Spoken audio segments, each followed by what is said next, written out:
let me tell you what the ask is, if I can. We had a bill in Congress that would have defined this in a way, legally, to allow health insurance, to allow our federal government to provide our soldiers and others with an IBAT. I'd like to tell you an image that I have of not doing it. And the image that I have is when General Stevenson was flying back from Southeast Asia on an aircraft where we didn't treat our soldiers well when they came home. But could you imagine if he was halfway across the Pacific and we said, "I'm sorry, we really don't have enough money to pay for the fuel to bring you home." Now, you know, the military has great traditions, each of the branches, about never leaving a Marine, an airman, a soldier behind. We, as Americans, have to carry out that same tradition. And it's not bringing back the bodies. Some of you at the film festival will see bringing Chance back, okay? But we, as Americans, have to bring these men and women back as much as possible to the lives that they put on hold so that they shouldn't have to give up those lives because they did volunteer to sacrifice everything for all of us who have elected our officials. Military do not decide what wars they will fight. They never have in America. Military men and women simply carry out their orders as asked for by our politicians.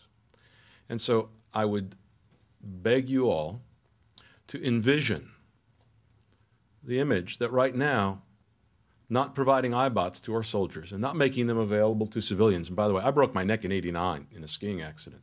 So I was quite lucky. I was quite lucky that someone said, "Go see a doctor, dummy."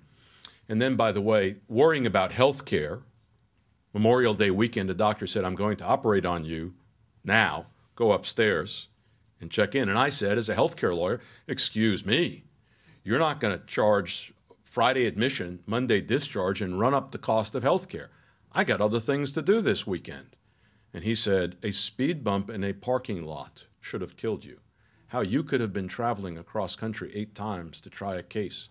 By the way, an $11 million health care case I thought it was really important. Much more important than my wife and my kid, you know, because that was what was important.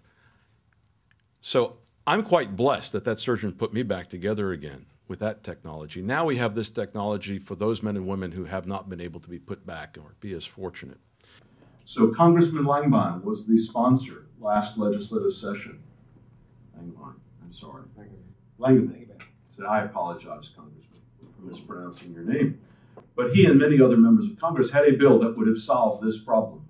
And because our country, our nation, our world had an economic crisis that did require triage and focus of our national attention on fixing our economy and fixing a lot of other things, that bill did not pass. Every legislative session, bills that don't pass would normally fade into oblivion. And with your help, maybe we can convince members of our Congress to refocus their attention first on our veterans, because we should not let that plane stop in the middle of the Pacific and say, "I'm sorry, I can't afford the fuel to bring you all the way home as best we can."